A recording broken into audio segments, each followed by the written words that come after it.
تخيل تبقى دكتور ناجح وأبوك صاحب أكبر مستشفى في المدينة وكوريا بأكملها، وفجأة أبوك يموت بدون أي سبب وأنت متهم بجرائم ما عملتهاش، واتصبت في حادثة خلتك عاجز، وفي النهاية بقيت فقير ومديون. وقبل ما بتموت بتكتشف إن السبب في كل اللي حصل لك والخراب ده كله من أقرب الناس ليك. لكن فجأة الحياة بتديلك فرصة تانية وبتقدر ترجع بالزمن، وكمان بتكتسب قدرة خاصة بتخليك تعالج أي مرض. يا ترى إيه اللي هيحصل مع بطلنا؟ وهل هينتقم وهيتصرف إزاي؟ ده اللي هنعرفه في قصتنا النهاردة، قصة بطلنا ماكيتو. ما تنساش اللايك والشير والكومنت، ما طولش عليكم ويلا بينا.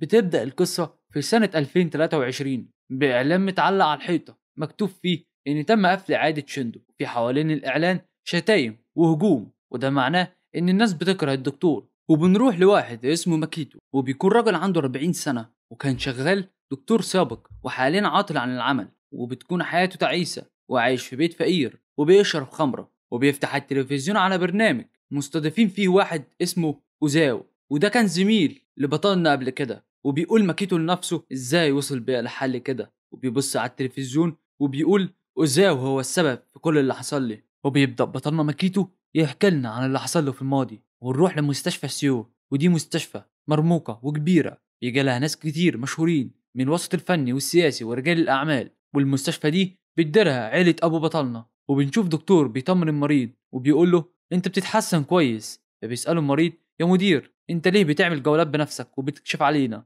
فبيقول له المدير مش مهم أشتغل بنفسي، أهم حاجة صحتكم عندي. وبنعرف هنا إن المدير ده بيبقى شندو والد ماكيتو ومدير المستشفى. رغم إن شندو كان مدير المستشفى بس كان دايما بيحب يساعد المرضى ويطمن عليهم. وفجأة بيوصل ماكيتو لما كان صغير وبيهند على أبوه، وبيقابله أبوه وبيسأله خلصت المدرسة؟ فبيقول له ماكيتو أيوة. فبيقول له شندو أنا هرجع البيت متأخر فروح أنت واسمع كلام الشغالة اللي هي الدادة يعني. فبيزعل ماكيتو وبيقول يا بابا مش أنت أهم واحد في المستشفى؟ طيب ليه مش قادر ترجع البيت معايا؟ فبيقول له شندو أنا آسف إني خليتك تحس بالوحدة، لكن لما أمك ماتت كنت حاسس بالعجز والإحباط لأني معرفتش أنقذها كطبيب وكزوج ليها. وساعتها قررت إني هفضل أشتغل بجد علشان مخليش مريض أو أي حد يحس باليأس اللي حسيته لما أمك اتوفت. وبيكون ماكيتو في اللحظة دي معجب بوالده، وبيقرر ساعتها إنه هيكون قدوته ويبقى دكتور شاطر زيه لما يكبر. ولما أخيرا ماكيتو بقى دكتور واشتغل في قسم الطوارئ ووحدة العناية المركزة، حصل شيء فظيع في اليوم ده. وبنشوف الناس بتقول إن المدير انهار فجأة، وبنشوف أبو بطلنا في أوضة العمليات وساعتها بيموت بسبب الفشل الكلوي الحاد. وبيكتشف ماكيتو بعد موت أبوه إن ناس كتير بتكرهه لأنه ابن المدير وكان دايما متغطي بمكانة أبوه ونفوذه. وفي يوم لقي نفسه متهم وعليه قضايا كتير، وبيقرأ مقالة كبيرة عنه وبيتقال فيها إنه متواطئ في أعمال مشبوهة، وإن المستشفى اتعاملت بالسلطة والفلوس وبتفضل الكبار وأصحاب المناصب عن الناس التانية، وإنه سمح لطفل يموت من الإهمال. وبيتعرض ماكيتو للمحاكمة وبيقول مدير المستشفى لماكيتو أنت مرفوض. فبيقول له ماكيتو المقالة دي كذب، أنا كنت بحاول أنقذ الطفل لكن في واحد في أوضة العمليات قال لي امشي. فبيأمر المدير بطرده، وبعد ما بيطرد من المستشفى بيجيله دكتور إيزاو وبيقول له إن وجودك هنا مش مرغوب فيه، أنت لا بقيت دكتور في المستشفى دي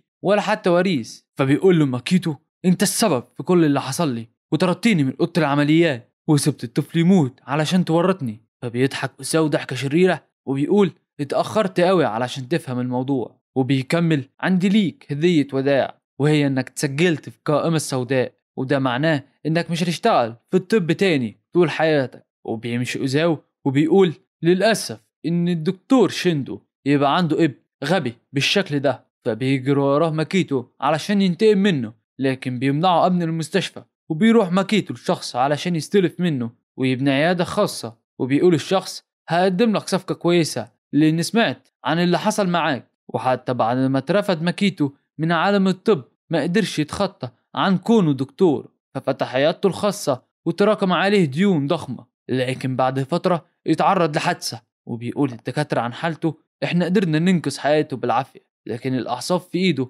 والساق اليمين مش هيرجعوا زي الأول. وبنشوف ماكيتو بيمشي بصعوبة وبيتألم والناس حواليه عمالة تحكي عن اللي حصل له والجريمة اللي عملها. وبنشوف ماكيتو مش قادر حتى ياكل وبيقع منه الأكل على الأرض والناس بتتريق عليه. وهنا ماكيتو حياته المهنية اتدمرت، لأن بالنسبة للجراح ففقدان الإيد اللي بيتعامل بيها ده معناه إنه مش هيقدر يشتغل تاني. وبسبب شوية مقالات وإشاعات اتساب ماكيتو لوحده، وكترت عليه الديون ومبقاش قادر يسدها. وبنرجع للوقت الحاضر مع دكتور أوزاو في التلفزيون، وبتسأل المذيعة الدكتور ليه قررت تبيع المستشفى. فبيقول دكتور أوزاو كانت الدنيا مقلوبة جوه المستشفى بسبب سياسات الإدارة وموت المدير المفاجئ وفضيحة ابنه، والأحداث دي كلها حصلت ورا بعض. وبيكمل أوزاو وبالرغم من كل ده كان لازم نفضل نقدم نفس المستوى من الرعاية للمرضى، واحنا كنا في موضع ممكن فعلا نفلس فيه. محدش كان عنده فكرة انا كنت حاسس بايه، انا حتى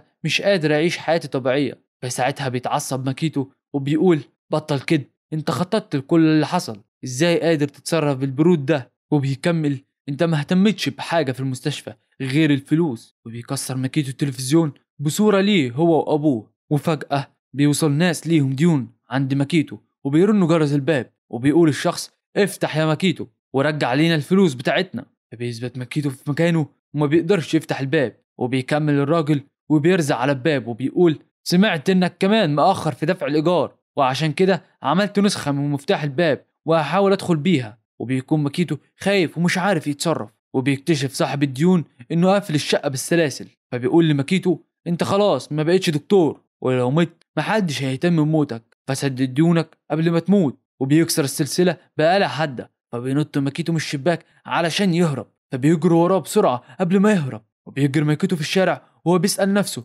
ايه اللي حصل لي وايه اللي وصلني كده، انا غلطت في ايه؟ وبيخبط بالغلط في بنت صغيرة وبتقع على الارض والبنت بتعيط. فبتيجي امها بسرعة علشان تلحقها، وبتبص لماكيتو بقرف واستحقار. فبتاخد بنتها وبتأمرها تبعد عن الشخص ده لانه خطير. فبيقوم ماكيتو من على الارض وبيسأل نفسه نفس السؤال. وبيطلع ماكيتو على سلم كبير في الشارع، وبيجي صاحب الديون. فبيحاول ماكيتو يهرب بسرعة لكن بيقع من على السلم وبيتخبط على الأرض وبيتصاب بكدمة في الدماغ ونزيف حاد وكسر في الجمجمة. فبيسأل نفسه هل دي هي نهايتي؟ وبيفتكر المقالة اللي اتهمته بأبشع التهم، وبيفتكر الدكتور إيزاو واللي عمله فيه. وبيقول ماكيتو لنفسه أنا مش عارف أحرك أطرافي، وأفظع حاجة حصلت ليا هي إني ما قدرتش أنقذ الأشخاص المهمين عندي، وما قدرتش أنقذ أرواح الناس زي ما كنت عايز. وبيقول ماكيتو على نفسه أنا عاجز، أنا بكره نفسي، أنا مش عايز أموت هنا ودي تكون نهايتي.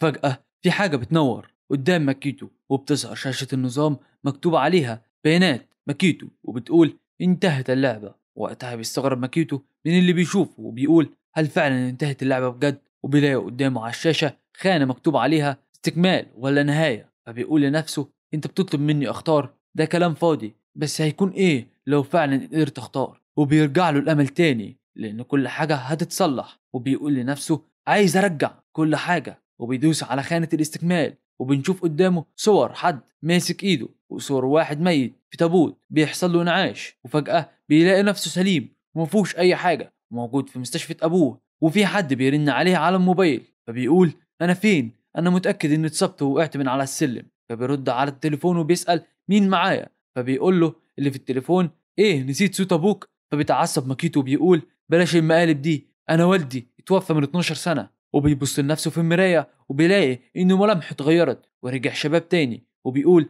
انا بقيت اصغر ازاي؟ هو ايه اللي حصل هنا؟ وايه الهدوم دي؟ وبيرجع للتليفون علشان يكلم والده لكن بيلاقيه فصل. وبيبص على التاريخ وبيلاقيه 2011 وبيلاقي صورة والده على حيط المستشفى، وده معناه انه لسه عايش. وبيستغرب ماكيتو من اللي بيحصل وبيقول ايه المكالمة اللي لسه جت دي؟ وهل فعلا ابويا لسه عايش؟ مش معقولة اني رجعت 12 سنة لورا. بعد كده بيطمن على ايده وبيلاقي بتتحرك عادي ورجعت زي زمان، وبيكون مش مصدق اللي بيحصل. وبعد كده بيفتكر الدكتور إيزاو وبيكمل وبيقول لنفسه اكيد هو كمان موجود هنا وابويا كمان، والناس اللي معرفتش انقذهم زمان هنقذهم كلهم، دي بداية جديدة علشان اصلح كل حاجة. بعد كده بيقابل دكتور إيزاو وبيرحب بيه كأن مفيش اي حاجة بينهم، وبيعرفه بنفسه وبيقول له انا أوزاو الرئيس وحدة الطوارئ والعناية المركزة، وهتبدأ إقامتك هنا بكرة مش كده؟ فبيقول ماكيتو في سره الشخص ده بسبب حياتي اتدمرت، وبيكون متعصب.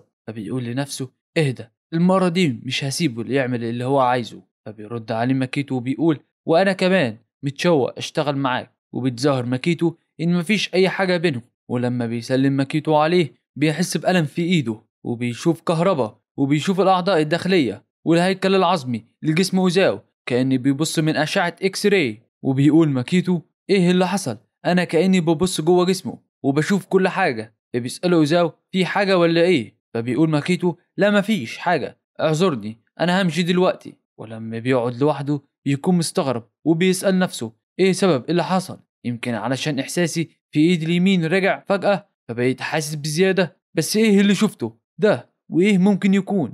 وبالصدفة بيسمع صوت زميل وهو بيقول شغل كويس النهاردة يا مدير. وبيشوف ماكيتو أبوه شيندو تاني. ولما بيشوف ماكيتو أبوه بيدمع من كتر الفرحة. وبيقول ماكيتو لنفسه لما فكرت في الموضوع وزاو قال نوبتي الجاية في وحدة الطوارئ والعناية المركزة. وبيبص في تاريخ الموبايل وبيقول يعني احنا في 2011 18/5 الساعة 1:35. وده معناه إن أبوي هيموت خلال 6 شهور والسبب هيكون فشل كلوي حاد. وبيكمل أكيد هيكون في علامة خفيفة وإني لازم أوقف الآفة القتلة دي قبل ما الوقت يفوت. فبيجري ماكيتو بسرعة على أبوه وبيمسك إيده وبيوقفه. فبيسأله أبوه في إيه؟ فبيسأل ماكيتو والده عندك حاجة النهاردة؟ رد عليه أبوه شندو رايح مؤتمر مهم، محتاج حاجة؟ فبيتراجع ماكيتو وبيقول أرجوك سيب كل حاجة واعمل كشف دلوقتي حالا. وبيقول شندو انت بتقول ايه؟ مستحيل، اكيد في حاجة غلط، انا مدعو النهاردة المؤتمر ولسه عندي استشارات بعد لما ارجع، ما عنديش وقت للحاجات دي. فبيقول ماكيتو ده شيء سيء، طيب اعمل ايه دلوقتي؟ فبيشوف ماكيتو جزمة شندو فبيوقف ابوه وبيسأله مش حاسس ان جزمتك ضيقة؟ وبيسأله كمان رحت الحمام النهاردة؟ فبيقول شندو انت بتهزر، بتلعب دور الدكتور ولا ايه؟ انت لسه دكتور مبتدئ. فبيقول ماكيتو بس جاوبني وخلاص. فبيقول ابوه لسه ما رحتش. فبيقول ماكيتو لنفسه انا كنت عارف. فبيقول ابوه ايه ده، انا اتاخرت على المؤتمر لازم امشي دلوقتي حالا. فبيحاول ماكيتو يوقفه وبيمسكه وقتها وبيحصل زي اللي حصل مع اوزاو. وبيشوف ماكيتو الاعضاء الداخليه لجسم ابوه وبيحدد مكان الكليه وبيشوف ايه الامراض والمشاكل اللي فيها. وبيقول شيندو انت بتعمل ايه؟ فبيقول له ماكيتو الاعراض اللي فاتت دي كانت لمسه بسيطه، لسه في تورم في الاطراف واشتباه في قله البول والم في الكليه، الموضوع مش بسيط، دي علامات فشل كلوي. فبيفكر شيندو في كلام ابنه وبيقرر يستنى. وبيقول للسكرتيرة بتاعته كوبو أنا آسف روحي من غيري. وبتستغرب كوبو شخصية ميكيتو وبتقول إيه الشخص ده. وبعد كام ساعة في مستشفى بيعمل شيندو شوية فحوصات وبيتصل الدكتور اللي عمل الفحوصات لشيندو بماكيتو وبيقول له برافو عليك إنك لاحظت الأعراض بالرغم إنها لسه خفيفة، حتى أحسن الأطباء ما بيقدروش يلاحظوها، يبقى فكرني شغلك عندي. فبيقول له ماكيتو لأ أنا كنت قارئ حالة شبهها بالصدفة، المهم دلوقتي عايزك تاخد بالك من والدي علشان ما يفكرش يشتغل هنا تاني ويتعب نفسه. فبيقول الدكتور هتطمن ما يحصلش كده لما ندخله المستشفى. وبالمناسبة بخصوص فحوصات أبوك الأخيرة اللي كان مسؤول عنها هو الدكتور إيزاو، أرجوك بلغه إننا هنا هنهتم بيه. وقتها بيتصدم ماكيتو وبيقول إيزاو هو اللي كان الطبيب المعالج لأبويا؟ وبيفكر ماكيتو وبيقول يعني وفاة أبويا كان سبب إهمال أوزاو، وكان عارف إنه من غير علاج مش هيقدر والدي يعيش. وبعديها قال لي يتخلص منه ويتخلص مني عن طريق إنه لفق لي تهمة وفاة الطفل. وبيكمل وبيقول لما فكرت فيها كل حاجة بقت منطقية وواضحة، أنا لازم أجهز خطة قبل ما أزاوي يعمل أي حاجة تاني. وبعد كده بنروح لكوبو اللي بتتفرج على ماكيتو وبتكون معجبة بيه وبتقول غريب فعلا، تشخيصه كله طلع من ملاحظة إن جزمة كانت ضيقة، الولد ده دكتور موهوب جدا. وبتكمل بس هل فعلا تقدر تكون موهوب لمجرد انك ابن مدير المستشفى؟ ده هيغير نظرة الناس تماما لابن المدير وهيبقى مثير اننا نشوف ده بيحصل. وبعدها بنروح لأوزاو اللي بيتكلم مع الممرض وبيبلغه الممرض اللي حصل وبيقول له المدير شندو في المستشفى وابن الدكتور هو اللي كشف مرضه. وقتها بيفكر أوزاو وبيقول لنفسه كويس يبقى لازم انتقل للخطوة اللي بعدها. وبنروح لأول يوم في الإقامة المتقدمة في وحدة الطوارئ والعناية المركزة وبنشوف الدكتور ريكتشي وهو بيخاطب باقي الدكاترة اللي منهم ماكيتو وبيقول لهم بالرغم من انكم لابسين البلطو الابيض لكن ما تفكروش نفسكم انكم بقيتوا دكاترة، انتوا عندكم هنا مهمة واحدة وهي عدم ازعاجي وان مفيش اي حد فيكم يعطلنا عن شغلي، ولازم تفهموا انكم دكاترة مقيمين بس، ودكتور مقيم يعني دكتور تحت التدريب. وبيقول ماكيتو لنفسه ايه الاسلوب القاسي ده، انا ما كنتش اقدر اتخيله في المستقبل، ولما بفكر في الموضوع انا اصلا ما كنتش بحب الشخص ده قبل حتى ما الزمن ما يرجع بيا. وبعدها بنروح لغرفة الفحص رقم 1 مع مريضة اسمها اوكاساكي حامل في الاسبوع ال 34. فبيسألها الدكتور ريكيتشي طب ممكن تقولي لي حاسة بايه؟ فبتقول المريضة ايوه حاسة اني سخنة شوية، وقالوا لي اجي قسم الولادة، ورجلي كمان حاسة انها منتفخة. فبيشخصها الدكتور وبيقول ده برد وحاجة بتحصل كتير اثناء الحمل. فبتقول له المريضة حضرتك متأكد؟ فبيقولها الدكتور ايوه خدي بالك من نفسك. وبيستغرب ماكيتو وبيقول لنفسه ازاي شخصها من غير ما يعمل فحوصات او حتى يبص عليها. فبتشكر المريضة وبتمشي. وبيكون ماكيتو موجود مع الدكتور في الأوضة وبيشك في تشخيص الدكتور. فبيقول بالنسبة للمريضة دي دلوقتي هو ينفع نشخصها ببرد وخلاص؟ وقتها بيتعصب الدكتور ريكيتشي. فبيكمل ماكيتو وبيقول مش المفروض نعمل شوية تحاليل على الأقل؟ دي بتقول إن في انتفاخ. فبيقول الدكتور ريكيتشي لنفسه الواد ده بقى مغرور لمجرد إنه ابن المدير. بعد كده بيزعق الدكتور ريكيتشي وبيقول لماكيتو اسمعني كويس، ما تتهورش لمجرد إنك ابن المدير، أنت مجرد دكتور مقيم عامل فيها فاهم، ومن غير أبوك أنت ولا حاجة. وبيكمل وبيقول انت محتاج اكتر من 100 سنة علشان تشك في تشخيصي، انت لسه في اول طريقة. فبيقول ماكيتو لنفسه ازاي ده يبقى دكتور؟ وبيفتكر ماكيتو اخر لحظات من حياته في حياته اللي فاتت، وانه كان بيتمنى يقدر يرجع بالزمن علشان ينقذ الناس ويقدر يساعدهم. فبيبص بيلاقي فايل المريضة قدامه على الترابيزة، وبيبص فيه وبيلاقي انها عندها حمى وسعال وزيادة في معدل التنفس وضربات القلب. فبيقول لنفسه انا كلامي كان صح. فبيجري علشان يدور عليها وبيقول لو ما عالجناهاش بسرعة الموضوع هيبقى كارثي. وبيلاقي ماكيتو المريضة اللي كانت موجودة معاهم قبل شوية. فبيروح لها ماكيتو علشان يطمن عليها ويتأكد من شكوكه. وبيسألها انت من شوية كنت حاسة بايه؟ فبتقول اوكاساكي بعد ما دخلت الحمام حسيت اني احسن شوية، يمكن كنت متوهمة بس. ويلاحظ ماكيتو اثار كدمات على رجليها. فبيسألها هي ايه الكدمات اللي على رجلك دي؟ فبتقول المريضة انا ما اخدتش بالي، هي ممكن تكون ايه؟ يمكن عشان رجلي كانت متورمة. وبيقول ماكيتو لنفسه التهاب في الساق وبقع وردية. فبيطلب منها وبيقول ممكن لحظة اكشف على رجلك تاني؟ فبتتردد المريضة. فبيقول لها ماكيتو من فضلك خليني اتاكد مرة كمان. وبيلمس ماكيتو رجلها، وقتها بتتفعل قدرته الخارقة تاني وبيشوف الانسجة الداخلية لرجلها علشان يوصل للتشخيص الصحيح. وبيقول ماكيتو لنفسه ده هو الظل الاسود اللي كان موجود عند ابويا برضه لما لمسته. وبيكمل وبيقول ده هي الآفة، ظل اسود في مجرى الدم اللي المفروض يبقى معقم، وده معناه ان في احتمال كبير ان الموضوع مش مجرد برد. فبيطلب منها وبيقول لها ممكن تستني في غرفة الانذار شوية. وبتوافق اوكاساكي. وبيفتكر ماكيتو الحالة دي قبل ما يرجع بالزمن. وبيقول ماكيتو لنفسه انا فاكر الاعراض دي وقتها كمان قالوا انها برد وخلاص، بس المريضة والطفل ماتوا هما الاتنين، انا شفت ده بعيني قبل كده، لكن المرة دي انا هنقذهم اكيد. وبيروح ماكيتو لمعمل التحاليل وبيطلب من الدكتور وبيقول له خلونا استخدم المعمل. بيقول له الدكتور اسف ما ينفعش تدخل من غير اذن طبيب المعالج حتى لو كنت ابن المدير. وبيدخل ريكيتشي وهو متعصب وبيقول لماكيتو انت بتعمل ايه؟ فبيقول ماكيتو دكتور ريكيتشي من فضلك اعمل فحوصات عالجه للمريضه اللي كانت موجوده من شويه. وبيوري له التقرير وبيقول انا لاحظت بعبع بنفسجيه على رجلين اوكاساكي، ولما كشفت عليها بنفسي قالت انها حاسه بسخونه وفي حمى واسهال والم شديد في الاطراف وجايه بتوجيه كمان من قسم التوليد. وبيكمل وبيقول وفي التهابات ظهرت في الرجلين، ولازم نبدأ نفكر في احتمالية الإصابة بالبكتيريا السامة لأن ده بينه تعفن الدم. فبيتعصب دكتور ريكيتشي وبيقول أنت مش بس بترد، ده أنت كمان بتعمل تشخيص من دماغك بقى. وبيوري له لائحة القوانين وبيقول له اسمعني كويس، الطبيب المقيم ملوش حق يشخص الحالات بنفسه. بعد كده بيمسكه من هدومه بطريقة مهينة وبيقول له أنت شكلك عايز تبان كراجل ممكن يعمل أي حاجة علشان الستات. وبيكمل وبيقول دلوقتي فهمت انت مين، انت مشهور بين الممرضات اللي بيدوروا على الجواز وبتلعب دور الدكتور وبتعكس الستات كمان. وبيكمل كلامه وبيقول واضح ان الوريث الصغير مش عارف يفرق بين الشغل والهزار. وبيقول له بنبرة سخرية انهي ممرضة بقى كانت احلى. فبيقول ماكيتو لنفسه هو ازاي ده دكتور؟ وبيسيبه وبيمشي الدكتور وبيقول احنا مشغولين جدا وما عندناش وقت للكلام الفاضي ده مجرد تهويل وهستيريا، واحدة حامل وخلاص. فبيقول ماكيتو لنفسه الوقت اتأخر ولازم الحق الممرضة بسرعة. فبيجري على ريكيتشي وبيمنعه انه يمشي وبيقول له انا فاهم كويس انا بقول ايه، انت عارف ايه اللي هيحصل لو تشخيصي طلع صح؟ المرض هيهاجم الدم وجدار الرحم وهيموت الطفل، والمرض ده نسبة الوفيات منه في الحاملات 50% والأجنة 70%. فبيقول الدكتور انا عارف كده بس غالبا ده مجرد برد.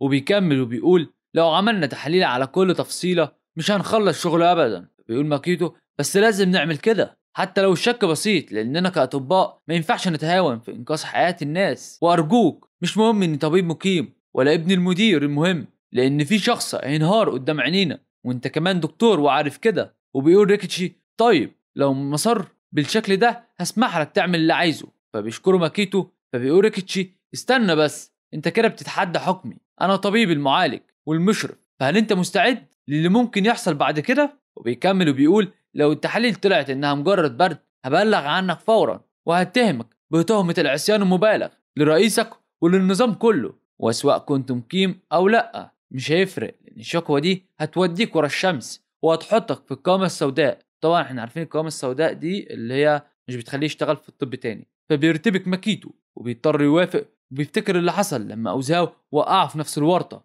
وبيقول ريكيتش لنفسه يا سلام على طيبتك، انت ما بتقولش غير كلام فاضي وهو هام اطفال، ومفيش حاجة هتغير تشخيصي النهائي، ومهما كانت النتيجة لازم اتأكد اني كنت صح. انا هعلم الواد اللي عايش في وهم الشرف والامانة. وبنفهم من الكلام ان ريكيتشي ممكن يزور في التحليل. وبيقول ريكيتشي هي الست الحامل دي لسه مستنية، غالبا مشيت وانت لسه بتضيع وقت، مؤسف فعلا، هما ازاي بيضحكوا عليك بالسهولة دي؟ فبيقول ماكيتو لنفسه ريكيتشي واضح انه بيخطط لحاجة لكن ما ينفعش اشغل نفسي بيه دلوقتي، لازم اعالج اوكاساكي لان هي الاولوية بالنسبة لي. وبيكمل لو الاعراض بدأت ممكن تدخل في صدمة بسرعة، مفيش وقت خالص. وبينده ماكيتو على اوكاساكي لحد ما بيلاقيها. وبيقول ماكيتو الحمد لله ان لحقناكي، لازم نتحرك بسرعة. وبعد كده بيكمل وبيقول لها انا اسف اني خليتك تستني، لكن فجأة بتقع اوكاساكي من على الكرسي. فبيجري عليها ماكيتو بسرعة وبيقول هي دخلت فعلا في حالة الصدمة.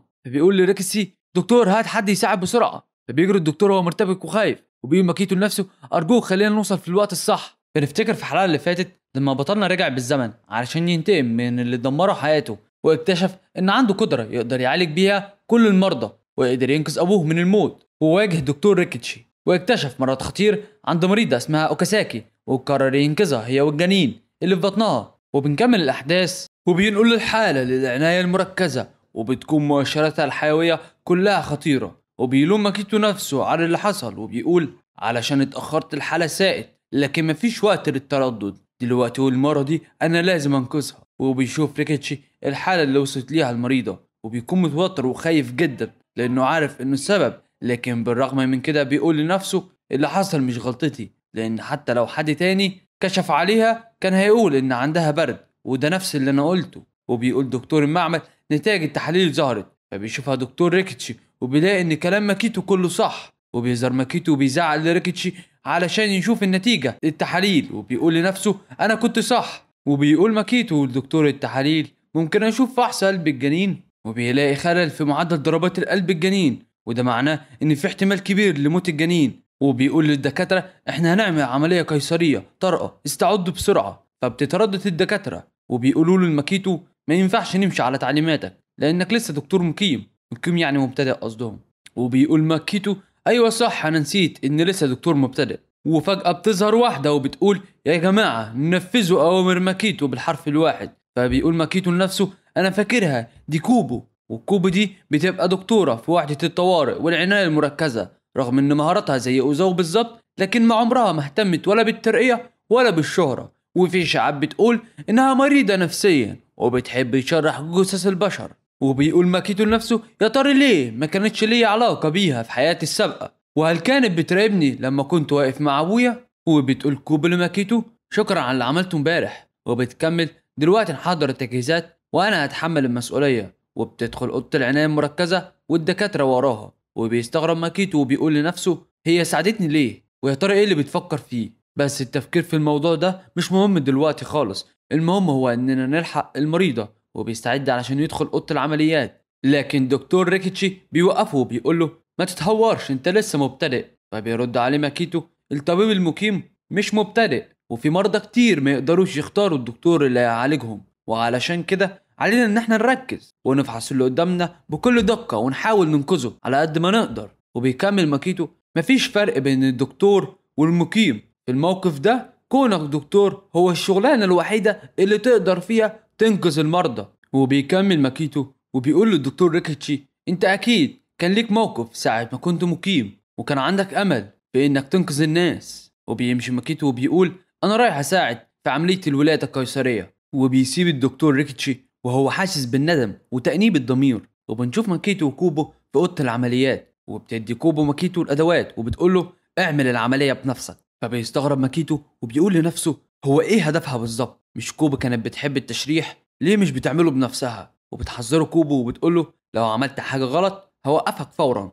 فبيقول ماكيتو لنفسه انا ما عنديش خيار غير اني اعملها. واثناء العملية بيفتكر ذكريات حياته اللي فاتت وبيقول انا عارف كويس اللي خسرته قبل كده في حياتي اللي فاتت وهي ابويا والمستشفى دي وحياة ناس كتير. والمهمة دي مش سهلة خالص وفي تحديات كتير جاية في السكة بس انا لازم اواجه ده كله وعلشان اوصل لهدفي محتاج ان حد يساعدني. فبيقول ماكيتو الكوبو لو نجحت وخلصت العملية هتوافقي تكوني في فريق معايا؟ فبتستغرب كوبو وبعد كده بتضحك وبتقول له ايه ده انت ناوي تحارب وحش ولا ايه؟ وبتكمل انا شايفة ان المكان ده بالنسبة ليك دلوقتي عامل زي زنزانة مليانة اعداء. فبيفتكر ماكيتو اعدائه ولحظة لما كان مرمي على الارض وسايح في دمه وبيقول فعلا ما اقدرش اخسر تاني انا لازم اغير كل حاجة. وبتقول كوبو يبقى كده انت عايز تبقى بطل وانا هساعدك. فبيقول لها ماكيتو لازم نتعاون علشان نخلص من الفاسدين في المستشفى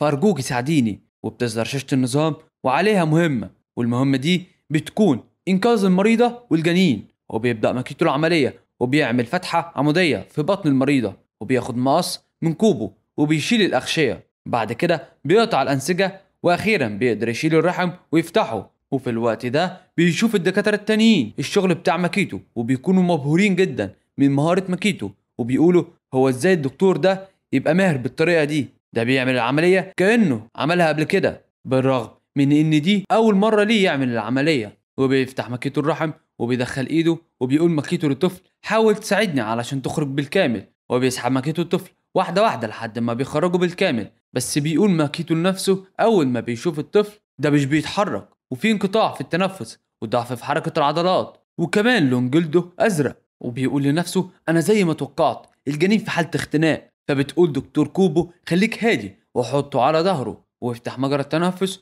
وبعديها اضربه على بطن رجليه. وبينفذ ماكيتو كلامها وهو متوتر وخايف جدا لحد ما اخيرا الطفل بيعيط وده معناه ان العملية نجحت وبيفرح كل الدكاترة. فبتقول كوبو مفيش وقت للراحة ايه الخطوة اللي بعد كده؟ فبيقول ماكيتو احنا لازم ندخل الام على العناية المركزة ونبدأ نعالجها بالمضادات الحيوية وكمان نحط الطفل على جهاز التنفس وتنظيم ضربات القلب. وبتقول كوبو لنفسها الموضوع شكله ممتع جدا وبتكمل انا هنفذ المهمات الصغيرة دي بس يا ترى هتعرف تكمل يا ماكيتو ولا لا؟ وبنروح لممرضة بتحكي للدكتور اللي حصل وبيقول الدكتور إزاو معقولة ست حامل كانت مصابة ببكتيريا؟ فبتقول الممرضة أيوة بس الأم والطفل بيتحسنوا مع الوقت. وبيشوف أوزاو المريضة في العناية المركزة وبتقول الممرضة إن دكتور شيندو وفر العلاج المناسب في الوقت الصح. فبيقول لها أوزاو مش المدير شيندو موجود في المستشفى؟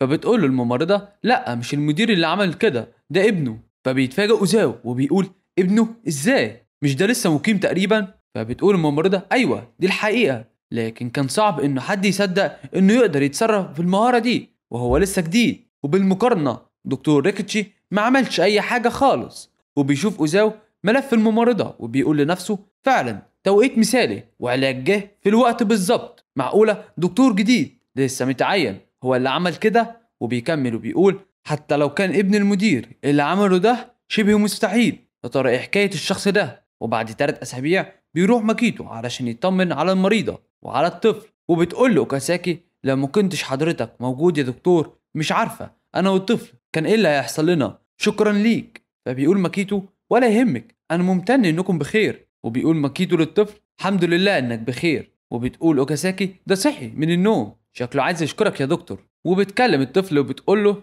بص يا هاروكا ده الدكتور اللي انقذك. وبيمسك ماكيتو الطفل وهو في منتهى السعادة وبيقول إحساس عمري ما حسيته في حياتي اللي فاتت وأخيرا أنقذت الناس زي ما كنت بتمنى. وبعدها بنروح لمكان تاني في المستشفى وفي واحد بيقول يعني انت جيت تعتذر بخجل علشان ما قدرتش تعمل حاجة؟ وبنشوف ريكيتشي وهو نايم على الأرض وبيقول أنا آسف. فبيقول دكتور انت فاهم دورك كويس. فبيرد عليه ريكيتشي ايوه طبعا دوري ان انا اجبر ماكيتو على الاستقالة. وبنكتشف ان الدكتور اللي كان بيتكلم هو اوزاو، وبيقول اوزاو صح كده، لاننا لو فضلنا سايبين المستشفى في ايد عيلة شندو عمرنا ما هنستفيد منها، ولحد دلوقتي انت فشلت انك تستغل الفرصة وتسحقه، وكمان اديته انجاز يفتخر بيه. وبيكمل سمعت عن القوامة السوداء، وبيمسك اوزاو كارنيه بتاع ريكيتشي وبيقول القوامة دي اللي بيتحط فيها الدكاترة الفاشلين اللي ما ينفعوش بأي شكل. وبياخد اوزاو الكارنيه بتاعه،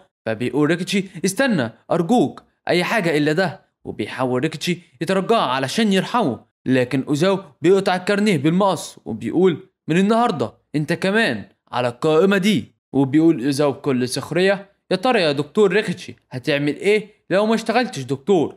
صح انت اصلا خلاص ما عدتش دكتور. وبيطلع اوزاو بره وبيشوف ماكيتو واقف مع المرضى، وبيقول لنفسه هو انت بقى المقيم الموهوب، انا منتظر اشوف مستواك. وبنروح تاني للمستشفى مع مريض، وفي ممرضة بتكلم دكتور ماكيتو وبتقول من فضلك يا دكتور ماكيتو ادينا التعليمات. فبيقول ماكيتو اول حاجة اديله مضاد حيوي عن طريق الوريد. فبتسأله اوزوما متأكد من القرار ده؟ فبيتردد وبيتوتر ماكيتو في قراره، فبيمسك موبايله وبيقول طيب خليني اسأل دكتور اقدم مني الاول. فبتمسك ايده اوزاو وبتقول ازاي مش عارف تاخد قرارات لوحدك من غير ما تسأل حد وبتسمي نفسك دكتور؟ مش حاسس بالخجل؟ فبيتوتر ماكيتو بيقول انا اسف. وفجأة بيصحى من النوم مخضوض وبيقول ده كان حلم عن حياتي اللي فاتت، انا خلاص انتهت الحياة دي ودلوقتي لازم ارجع للشغل بسرعة. وبيشوف اوزوما جنبه فبيتخض وبيترمي على الارض. فبتقول اوزوما لما تخلص شغلك عايزاك في كلمتين. وبعد ما بيخلصوا الشغل بيروحوا هما الاتنين لمكان يتكلموا فيه، واوزوما بتكون رئيس قسم الطوارئ والعناية المركزة في المستشفى، وبتكون ماهرة جدا بس صارمة، وخصوصا مع الطلبة الجداد والمقيمين اللي زي بطلنا. وبيفتكر ماكيتو ذكرياته عن حياته اللي فاتت اللي كان بيشتغل فيها معاها، وبيقول لنفسه شكلي هتعرض للتوبيخ في الحياة دي كمان. وبيوصلوا هما الاتنين للمطعم وبيطلبوا أكل وشرب. وبعد ما بتشرب أزومة العصير بتقول خلينا ندخل في الموضوع على طول، دلوقتي بعد ما المدير المستشفى وقع هتبدأ الناس توقعك انت كمان. فبيستغرب ماكيتو وبيقول لنفسه ازاي رئيسة التمريض أزومة كانت عارفة باللي بيحصل. وبتكمل أزومة وزاو نادرا لما بيتحرك بنفسه زي ما انت عارف لأنه عنده ناس كتير والحسالة بيتخلص منهم بسهولة زي ما عمل مع ريكيتشي من كام يوم. فبيقول لها ماكيتو أنا فاهم كويس هو بيعمل إيه. وبتوري له أزومة صورة واحد على الموبايل وبتقول في ممرضة عندي في القسم بقالها 3 سنين شغالة اسمها ريري، والبنت دي واقعة تحت تأثير أوزاو وممكن تحاول تأذيك فخد بالك. فبيقول لها ماكيتو أنا لازم أفتكر اسم الممرضة ده كويس وأخد بالي منها، بس ليه بتقولي لي الكلام ده؟ فبتفتكر أوزوما أوكاساكي وبتقول لنفسها بعد ما شفت أوكاساكي اللي جت علشان تستشيرنا كنت فاكرة إنه مجرد دور برد، بس الحقيقة لو الأم والطفل ماتوا أنا واثقة إن ما كنتش هسامح نفسي طول عمري. الموضوع ما كانش عن المرضى بس في اليوم ده ماكيتو أنقذنا أنا كمان. يعني هو قصدها يعني هي بتحس بتأنيب الضمير فماكيتو أنقذها من إنها تندم على اللي عملته. وبترفض أوزوما تقول السبب الحقيقي لماكيتو، فبتقول له أنا مش طايقة وش أوزاو. فبيقول ماكيتو بس التعامل مع ممرضة خبرة 3 سنين أكيد صعب، أنا مش عارف أواكب كلام الشباب، مش عارف أتعامل مع واحدة زي دي إزاي وبخبرتها. وهنا ماكيتو نسي إن محدش يعرف حاجة عن اللي حصل له وإنه رجع بالزمن تاني. فبتقول له أوزوما إيه قصدك أنت مش أكبر منهم بكتير، شكلك بجد زي عجوز بيشتكي من كل حاجة. وبيتوتر ماكيتو وبيقعد يضحك وبيشرب من كاس بتاعه علشان يداري على اللي عمله وبيقول طبعا لأ. وبيقول في باله شكلي قللت من حذري من غير ما أحس. وبتقول أوزوما حتى طريقتك في الشرب زي العواجيز بالظبط. وبيقول ماكيتو لنفسه مش هينفع أقول لها إني عشت 40 سنة في حياتي اللي فاتت. فبيقول لها ماكيتو يلا بينا يا أنسة أوزوما نخلص الأكل عشان نروح. فبتقول له أوزوما لا أنا هفضل معاك. وبعد كام يوم بنشوف حادثة على الطريق وفي واحد كبير في السن وطفل صغير في عربية والاتنين مصابين، وبنشوف واحد بيطلع بره العربية وبيتصل بسرعة بالإسعاف وبتيجي عربية الإسعاف وبتاخد المصابين. وفي المستشفى بتكون حالتهم خطيرة وبيعرف ماكيتو إن في مشكلة وبيسأل هل الوضع خطير؟ فبتقول له الممرضة في حادثة حصلت وعربيتين خبطوا في بعض ولسه جايبين ولد دلوقتي حالا، في راجل في الخمسينات جاي كمان. وبيفكر ماكيتو في الحادثة دي بعد ما بيعرف إنهم وصلوا وبيقول في باله مستحيل يكون هو، وبيشوف الولد الصغير وبيتعرف عليه وبيكون اسمه شيون. ووقتها افتكر ماكيتو الذكرى اللي في حياته اللي فاتت، وبيفتكر الجرايد وقتها قالت عنه ايه، وبيقول ايوه النهارده اليوم اللي خلاني اقع، والنهارده يوم الحادثه واللي خلى الجرايد تتكلم عني بشكل وحش وقالت ان انا السبب في موت الطفل. وبتكون ريري بتراقب ماكيتو وبتظهر شاشة النظام وعليه مهمة جديدة، والمهمة هي إنقاذ شين وتغيير مصيره. وبتوصل أخبار الحادثة للإعلام وبنشوف صور من الحادثة في التلفزيون، وبيقول المذيع خبر عاجل حوالي الساعة 1 ظهرا حصل تصادم بين عربيتين وتم نقل 3 أشخاص للمستشفى ومنهم طفل عنده 10 سنين. ويقول البعض أن في شخص منهم عضو في الكونجرس من الحزب الحاكم. وبنرجع تاني للمستشفى وبيكون الطفل على جهاز تنفس اصطناعي وماكيتو بيحاول ينقذه، وبيقول للدكاترة والممرضين لو سمحتوا ابعتوا ناس زيادة هنا. فبيظهر الدكتور اسمه كوسيكا وبيتعامل مع الموقف بكل برود وما بيديش أي اهتمام لكلام ماكيتو، وشايف إنه بيكبر الموضوع، وعلشان كده بيقول ما ينفعش نعتمد على خريجين من جامعات ضعيفة. وهنا طبعا بيلقح على ماكيتو وبيوجه كلامه لماكيتو وبيقول انت بتقول ايه؟ الحالة دي واضحة، الراجل رقبته مكسورة. وبيقوله هو بيمشي لو مستعجل قوي اعملها بنفسك، المريض ده محتاج العلاج ووقت علشان يخف. فبيتصدم ماكيتو من اللي بيحصل معه وبيقول ده فعلا اللي حصل في حياتي اللي فاتت، وبيفتكر كلام الناس اللي قالوه في حياته اللي فاتت لما الحادثة دي حصلت واتهموه هو فيها. ووقتها الناس قالت الطفل اللي جاي من الحادثة مات بسبب ان ماكيتو المقيم اختار يعالج عضو الكونجرس الاول. وكانوا بيقولوا كمان كالعادة الدكتور مهتم بالفلوس والسلطة عن حياة الناس، ولكن ماكيتو كان بيحاول يبرئ نفسه وقتها من اللي بيقولوه وبيحاول يفهمهم ان ده كله كذب وغلط. وبيروح كوسيكا لأوزاو وبيقول له هو اللي احنا عملناه ده كفاية عشان نطرده ونخلص من الواد ده ومن قرفه. فبيقول له أوزاو ان الخطة ماشية زي ما رتبنا لها. وطبعا بيكون ماكيتو لوحده وحاسس بالضغط والتوتر الشديد وبيقول ذكريات الحياة الماضية بتمر على بالي غصب عني وبتطاردني. وبيشوف ماكيتو الطفل وبيقول الولد ده حالته صعبة وجلده أزرق وبيعرق ونفسه ضعيف جدا. وبيلاحظ ماكيتو الألم والدموع على وش الطفل، فبيقرر انه هيساعده مهما حصل ومش هيسمح ان الطفل ده يموت تاني قدام عينيه. وبيستعد علشان يفحص المريض بقدرته الخارقة، وفجأة بيلاقي ايده بتنور وبيحس بحاجة غريبة في ايده، فبيقول ايدي بدأت تتحرك تاني علشان دي لحظة لازم اتصرف فيها. وبيلمس الطفل وبيشوف انسجته الداخلية وبيكتشف ان في ضلع مكسور داخل في الرئة، وده خلى الهواء يتسرب من الرئة لجوف الصدر ويضغط على الرئة والاوعية الدموية. فبيقول ماكيتو للممرضات لازم نفرغ الهواء ده فورا ونراقب الحالة ولازم ننادي على باقي الدكاترة بسرعة. فبتقول الممرضة ان كل الطاقم اتجه لغرفة العلاج. فبيقول ماكيتو لنفسه غريبة ده كله من تخطيط أوزاو اكيد. فبيسألها ماكيتو هو مين اللي بيستعمل غرفة العلاج دلوقتي؟ فبتقول الممرضة اللي في الغرفة هو دكتور كوسيكا، وقال ان الحالة دي عنده اخطر ومش ممكن يستغنى عن اي حد بسبب انه المصاب هو عضو بارز في الكونجرس. وبنشوف كوسيكا في اوضه العلاج ولما الدكاتره والممرضين حواليه، وكوسيكا ده بيكون دكتور مستواه متوسط. وبيقول ماكيتو لنفسه وهو بيفتكر كوسيكا ده بالظبط اسلوب اوزاو، وبيفتكر ماكيتو لما طردوه من المستشفى بسبب الحادث. وبيقول لنفسه الحادث ده بالتحديد كان اهم حادث مر على المستشفى دي باكملها، ولو ضيعنا الوقت الطفل هيموت، ولو مات هتطرد تاني وارجع لنقطة الصفر ولا هغير اي حاجة تانية في حياتي. وبتقول الممرضة لماكيتو لازم نفتح مجرى التنفس، بس هل نقدر نركب له انبوبة التنفس؟ فبيقول ماكيتو للممرضة ما نقدرش لان ده هيخلي الحالة اسوأ. وبيشجع ماكيتو نفسه وبيقول انا مش هسمح لاتباع اوزاو يضحكوا عليا حتى لو طاقم الدكاترة ناقصين، لازم انقذ الطفل ده قبل ما الوقت يخلص. فبيقول ماكيتو للممرضة انا هعمل العملية وبعدها هركب انبوب الصرف، حضري كل حاجة بسرعة. معلش يا جدعان بس عشان تبقى فاهمين حاجة بسيطة، انبوب الصرف ده اللي هو بيشيل بقى المشاكل والحاجات الوحشة اللي دخلت الجسم اللي هي الصديد وإزالة الدم والسوائل المتراكمة بالجسم كله، عشان دي بتبقى خطر على المريض. فبيقول طاقم التمريض انت دكتور مقيم ولسه مبتدئ، هو انت متأكد من اللي انت هتعمله ده؟ وفجأة بتظهر ريري وبتقول العملية دي خطيرة جدا ولو عملت حاجة غلط ممكن الطفل يموت، احنا لازم نستنى دكتور تاني يجي. وطبعا هي بتعمل كده علشان تعطله والطفل يموت ويحصل فيه زي اللي حصل في حياته اللي فاتت. وبيتعرف عليها ماكيتو وبيقول دي البنت اللي حذرتني منها أوزوما،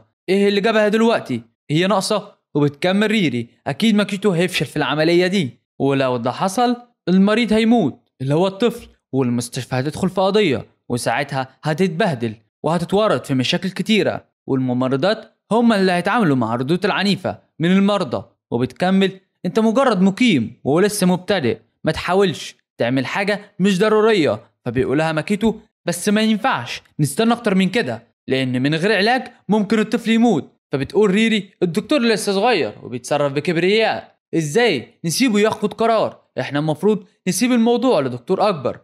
فبيقول لها ماكيتو: لو عندك اعتراض انا هعملها حتى لو كنت وحدي. فبتقول ريري: ما ينفعش دكتور مبتدئ زيك يعمل عملية دي لوحده. بس فجأة الممرضين من وراها بيقولوا: احنا هنساعدك يا دكتور ماكيتو. فبتتفاجئ ريري من رد فعل زمايلها وبيشكروا ماكيتو وبيقول: الوقت بيجري، يلا بسرعة علشان نعمل العملية. والكل بيتحرك وريري مصدومة ان خطتها فشلت. وبتقول ريري وهي ماشية: لا، انا مش هسمح له انه يعمل حاجة من نفسه، انا وعدت دكتور ايزاو. وبتفتكر علاقتها بايزاو لما كانوا مع بعض، وبنرجع للماضي وبنعرف اللي بينهم. وبيقول ايزاو لريري: لو ماكيتو حاول يعمل حاجة غريبة وقفيه فورا، انت فاهمة قصدي؟ وبتوافق ريري على كلامه. وبنرجع تاني للحاضر، وبيكون ماكيتو في اوضه العمليات وبيتكلم في التليفون ومعاه الطفل والممرضين اللي هيساعدوه. والممرض بيقول لماكيتو: دكتور ماكيتو، كل حاجه جاهزه للعمليه. فبيسيب ماكيتو التليفون وبيجهز وبيقول لهم: تمام، يلا بينا نبدا. وبنشوف حد بيمشي وبيلتفت ماكيتو جنبه،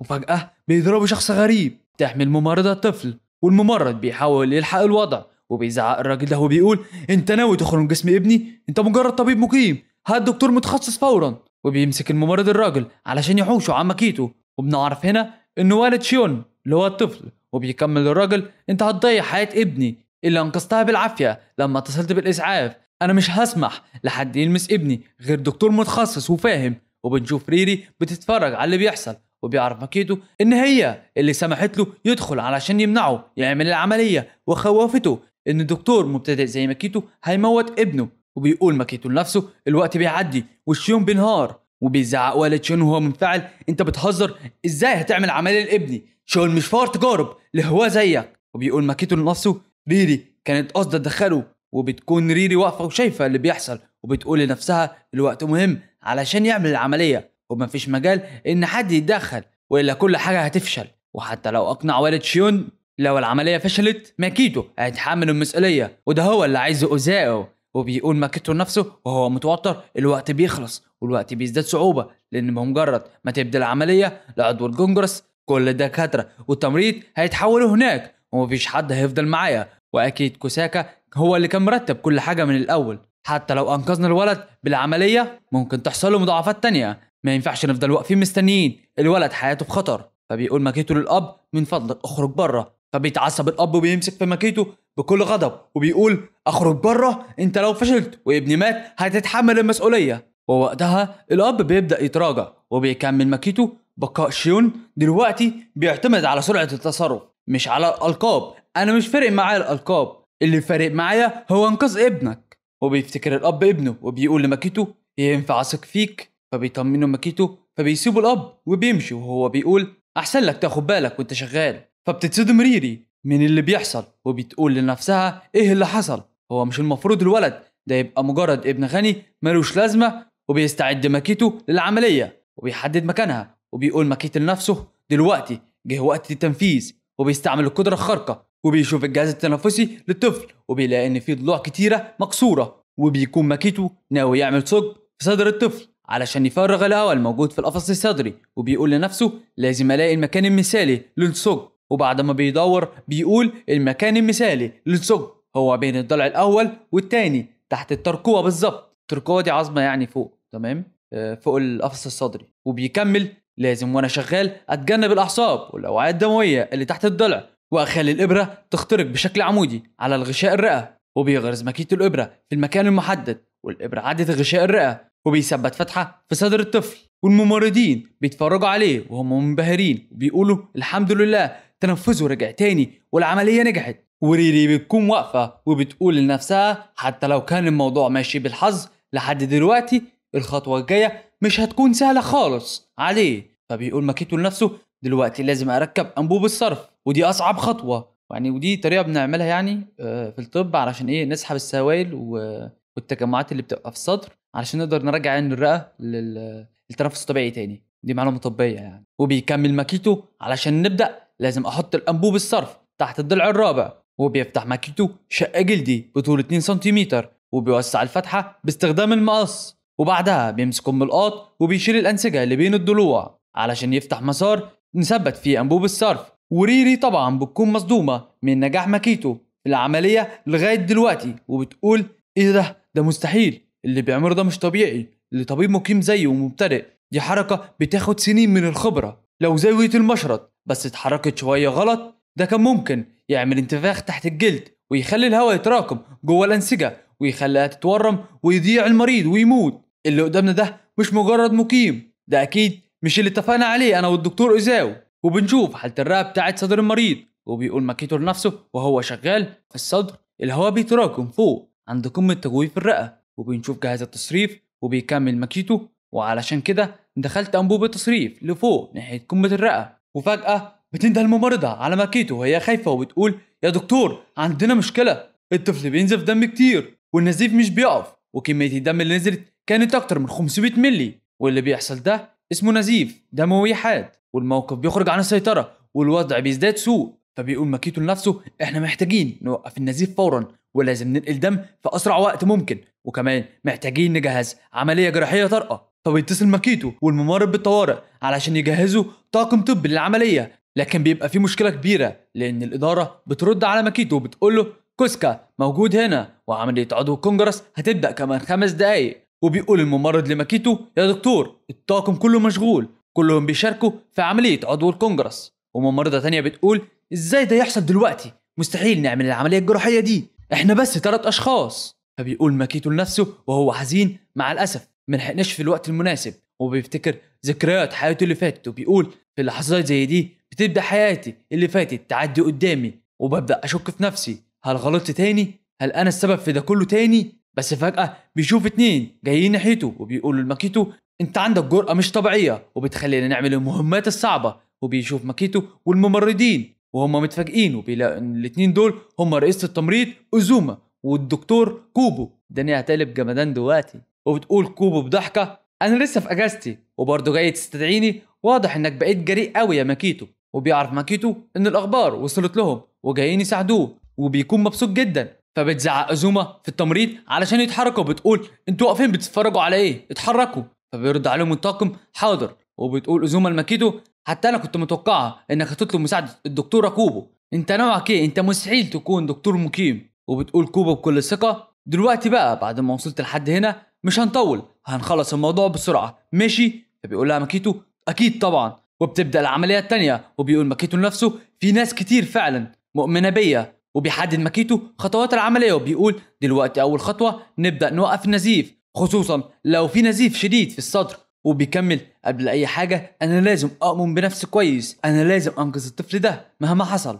وبنشوف ماكيتو في اوضه العمليات وبيقول لنفسه يلا نبدا العمليه علشان نوقف النزيف. وبالفعل بنشوف الدكاتره بتشتغل وبيعملوا ثقب في صدر الطفل شيون، والعمليه دي بتستعمل بمنظار علشان توقف النزيف الداخلي. وطبعا بنعمل فتحه صغيره علشان ندخل منها المنظار، ولكن طبعا علشان شيون المريض فقد دم كتير الرؤيه بالنسبه لهم كانت معدومه وما قدروش يحددوا مكان النزيف فين. وفي الحالة دي قرروا يفتحوا صدر المريض علشان يوصلوا لمكان الإصابة. وبتقول كوبو الموضوع داخل على مرحلة صعبة جدا، وبتسأل كوبو ماكيتو نفتح صدره ولا نكمل زي ما احنا. فبيرفض ماكيتو بيقول لطفل صغير زي شون فتح الصدر هيسبب مشاكل كبيرة عليه بعد العملية، احنا هنكمل بنفس الطريقة من غير ما نفتح صدره. وده طبعا بيبقى صعب جدا ان انت تكتشف مكان الإصابة وهو بينزف. وبيستعمل ماكيتو قدرته الخارقة علشان يحدد مكان النزيف الداخلي وبيشوف الرئة، وبفضل قوته قدر يشوف كل حاجة حتى من غير ما يفتح صدر الطفل. وبالفعل بينجح في تحديد مكان النزيف وبيوقف النزيف من غير ما يضطر يشيل جزء من رئته. وبيقول ماكيتو لزمايله العملية نجحت وقدرنا نوقف النزيف تماما. وبعد كام ساعة بيبدأ شون يفوق من العملية والدكاترة بيخرجوا من أوضة العمليات. وبتقول كوبو لماكيتو أنا هروح دلوقتي. فبيقول لها ماكيتو شكرا ليك على مساعدتك. فبتقول له كوبو بس ما تطمنش لسه المهمة ما خلصتش مدام أوزوما موجود. وبيفكر ماكيتو في كلامها وبيقلق، وبيشوف ماكيتو والد شيون جاي ناحيته وبيفكره الأب بكلامه وبيقول له انت قلت انك هتتحمل اي عقاب لو حصل حاجة لابني، بس دلوقتي بالرغم انك انقذت ابني انت فعلا خرمت جسمه من غير اي اذى، يعني بالنسبة لي دي محاولة لقتله، وهرفع عليك قضية اعتداء، ومن عارف يمكن الموضوع يتفضح في الجرايد، وده هو جزاء انك خالفت وعدك معايا. يعني مش عارف هو يعني بجد كان يسيب ابنك يموت احسن من اللي هو فيه ده كله. فبيقول ماكيتو للاب انا ما كنتش السبب ان شيون يتصاب، انت اللي كنت السبب. فبيخاف وبيتوتر الاب وبيقول لماكيتو ايه انت بتقول ايه. وبنشوف اللي حصل وقت الحادثه لما كان الاب وشيون مع بعض. وبيكمل ماكيتو انت اللي كنت سايق بالليل ومتاخر والولد جنبك من غير حزام امان، وشيون ما كانش عنده اي اصابات، ضغط في صدره وتوزيع الكسور والكدمات بيأكد ده، وده معناه انك ما كنتش مركبه في وضع صح ولا رابط له حزام الامان. والعلامات اللي على جسم ابنك وجسمك موضحه كلامي جدا. وبيكمل ماكيتو للاب انت شايف الصفرة اللي في عينك ده من تأثير الكحول وكمية العرق دي ومعدل ضربات القلب، كل دي علامات لالتهاب الكبد بسبب الكحول. وكمان اعمل تحليل علشان تتأكد من كلامي. بس في سؤال واحد حابب اسأله، انت ما شربتش النهارده صح؟ فبيتوتر الاب وما بيعرفش يتكلم. فبيقول له ماكيتو مش لازم ترد، الشرطة واقفة بره تقدر تشرح ليهم كل حاجة براحتك. فبينهار الاب بسبب المصيبة اللي وقع فيها. وبيقول له ماكيتو مستقبل شين كله كان في ايدك قبل ما تتحول لوحش حقيقي، وانت جاي كمان تطلب العلاج دلوقتي وتحاسبني بعد اللي عملته ده كله. وبعد كام يوم بيحكي ماكيتو انا سمعت الحقيقة من الممرضات، العربية اللي كان فيها عضو الكونجرس تودو عدت الإشارة الحمراء وخبطت في التقاطع ودخلت في عربية شيون وأهله من الجنب. وبيكمل ماكيتو بس من الرغم من كده اللي اتهموه بالقيادة المتهورة تحت تأثير الكحول كان الأب، والشرطة قبضت عليه بس علشان برضه هو اتصاب ومش هو السبب في الحادثة. العقوبة لسه بتتراجع بعناية. وبنشوف ولد شون والشرطة بتحقق معاه. وبعد كام يوم في الشارع بيكون ماكيتو موجود في مكتبه وبيشوف ركن جرايد ومجلات، فبيفتكر ذكرياته من حياته اللي فاتت وبيقول لنفسه في حياتي اللي فاتت الحادثة اللي حصلت لي أنا وشيون والمقالة دي كانت السبب في كل حاجة. وبيفتكر المقالة اللي اتكلمت على الجريمة بتاعته. وبيكمل ماكيتو من اللحظة دي حياته كلها اتدمرت، وبيبص على المقالة وعايز يقرأها علشان يشوف الأخبار بتتكلم عن إيه. وبيكون ساعتها خايف ومحتار يفتحها ولا لأ، وبيسأل نفسه هل أفتح المقال ولا لأ. لكن فجأة بيلاقي حد بينادي عليه، فبيلتفت ماكيتو جنبه وبيلاقي إن الطفل شون، وبيجري شون عليه وبيقول صباح الخير يا دكتور. فبيفرح ماكيتو أول ما بيشوفه، وبتقول الأم إن ابنها راح يعمل فحص دوري بعد ما خرج من المستشفى. فبيقول ماكيتو بجد طب يلا نروح سوا. وبيتراجع ماكيتو إن يشوف المقال، وبيمشي معاه ماكيتو وهو بيقول لنفسه كل حاجة كانت تمام مفيش داعي اتردد تاني. وبيبص على الطفل وبيقول الطفل عايش بصحة كويسة، وده أكبر دليل إني عملت كل حاجة صح واختلفت عن حياتي اللي فاتت. وبتقول أم شون جوزي دلوقتي بيتعالج من إدمان الكحول، وهو طلع بيشرب كل ليلة من ورايا لأن الضغط عليه في الشغل كان كبير وأنا ما خدتش بالي وما لاحظتش الحاجات دي على جوزي، وسبت شون معاه في الليلة اللي حصلت فيها الحادثة وخرجت، فأنا لازم كمان أتحمل جزء من المسؤولية. وبيبص لها ماكيتو وبيكون متفهم اللي حصل معاها. وبتقول له ام شيون شكرا ليك يا دكتور، انت بس مش انقذت ابني انت كمان انقذت مستقبل جوزي، انا حسيت فعلا ان مصير العيله دي اتغير. بتكون ام شيون ممتنه للدكتور ماكيتو جدا. فبيقول ماكيتو اللي حصل ده هو قدري. وبيبدا شيون يتنطط بحماس وبيقول امي يا دكتور ماكيتو بتعملوا ايه؟ فردت عليه امه بسرعه استنى بس انت لسه متعافي ما تتحمسش كده. بس هو ما سمعش كلامها وفضل يجري ويلعب. وواقف ماكيتو قدام السلالم وبيبص حواليه وبيكتشف ان المكان ده هو اللي وقع فيه في حياته اللي فاتت واتصاب بكسر في الجمجمه. وبيفتكر الذكرى دي كويس لما وقع وكان سايح في دمه. فبينده على شون وبيقول له ممكن تمسك ايدي واحنا نازلين. ولما بيسأله الطفل عن السبب بيقول له ماكيتو علشان السلالم دي عالية وخطيرة. وبيوافق شين وبينزلوا الاتنين مع بعض. وبعدها بنرجع لمستشفى سيول لأوضة موجود فيها اتنين بيتكلموا. واحد بيقول للتاني بص بقى البنت دي ملهاش لازمة حتى بعد ما كانت بتستغل ابو المريض. وبنكتشف ان الشخص ده يبقى دكتور كوسيكا. وبيقول للشخص التاني معقولة دكتور مقيم واحد بس قلب الدنيا ومحدش قدر يوقفه؟ فبيرد عليه الشخص التاني واللي بيطلع دكتور اوزاو بلاش نحملها كل حاجة، دي مش مسؤوليتها لوحدها، كان المفروض يكون في حلول تانية، دي مش بتقدر تتصرف بذكاء زيك. فبيقول دكتور كوسيكا انا اسف بس برضه لو كانت الامور مشيت زي ما احنا مخططنا كانت هتبقى فرصة نخلص من ابو شندو. فبيوري دكتور اوزاو لدكتور كوسيكا صورة في الموبايل وبيقول ريري شكلها مش مناسبة تكون تبع علينا فعلا، والصورة بتكون لريري وشخص جنبها. وبيكمل دكتور اوزاو انا مضطر اني اعاقبها. فبيرد عليه دكتور كوسيكا ايه هتستخدم الطريقة دي؟ ده اسلوب وحش يا جدع فين قلبك كطبيب؟ فبيرد دكتور اوزاو بكل برود طبعا موجود بس الاطباء برضو ناس عادية مش ملايكة وعايزين يصلحوا الاوضاع الغلط زي كده. وبعد أسبوع من اللي حصل مع شيون بنشوف شخص غريب بيقدم هدية لواحدة وبيقول دي ليك يا ريري. فبتفرح ريري جدا وبتقول ده اللي كنت عايزاه من زمان. وبيقول الراجل أنا تعبت جدا علشانك يا ريري، فممكن أبيت عندك النهاردة؟ فبترد عليه ريري بابتسامة أسفة مش هينفع النهاردة، بس هظبط لك وقت تاني. وبنشوف ريري بتبيع الهدية بفلوس كتير وبتطلع بره المكان وهي بتعد الفلوس وبتقول أنا لازم أحوش الفلوس دي لنفسي. وبعد كده بتدخل ريري مالها ليلي وبتقعد مع الشباب وبيقول لها واحد منهم ريري انت عايزه تشربي؟ فبتقول له ريري وهي سكرانه لا انا تمام. وبتفتكر ريري الفلوس اللي معاها في الشنطه وبتقول لنفسها الفلوس دي ليا انا بس، مش هصرفها على اي حد تاني، هستخدمها لنفسي وبس. وهنا بنعرف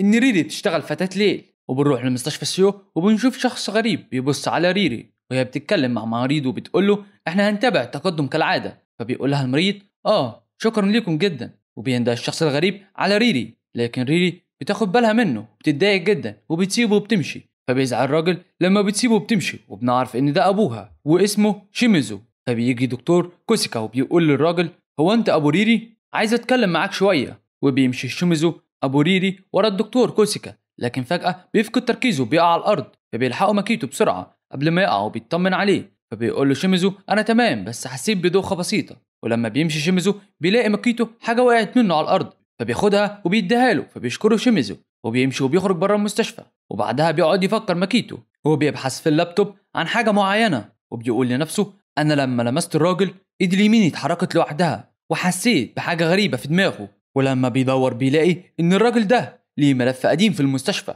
وكان مريض فيها. وبيقول ماكيتو لنفسه الراجل ده فعلا عنده تمدد في الاوعيه الدمويه بالمخ وكمان حالته شكلها مزمنه، يعني مش حاله طارئه قوي دلوقتي والوضع لسه مش خطر. وبنروح لبيت ريري وبتوصل ريري وبتلاقي ابوها موجود وبيقول لها ابوها اسف لو كنت ضايقتك تاني. لكن ريري انفعلت عليه وبتقول له قلت لك مليون مره ما تجيش في وقت شغلي، ولو جيت ما تكلمنيش اصلا، انا مش عايز حد يعرف ان ابويا واحد زيك. وبتروح ريري على التلاجة وبتفتحها وبيقول ابوها انا اسف بس انت عمرك ما قلتي لي امتى بتكون مواعيد شغلك. فبتساله ريري طب ايه اخبار التحاليل اللي عملتها على المخ؟ فبيرد عليها ابوها بكل حزن النتائج زي ما هي، ولو ما فيش فلوس علشان ادفع ثمن الاجراءات الطبيه مش هيكملوا الفحوصات. فبترد عليه ريري بكل برود خلاص هبقى اشوف لك شويه فلوس عندي. فبيتعصب ابوها بيقول لها ازاي يعني مش كنت بتحولي لي كل شويه فلوس؟ وفين الفلوس اللي كنت سايبها معاكي؟ وقتها بتتعصب ريري وبترزع باب التلاجة وبتقول عدى وقت طويل على الموضوع ده ومش هنفتحه تاني،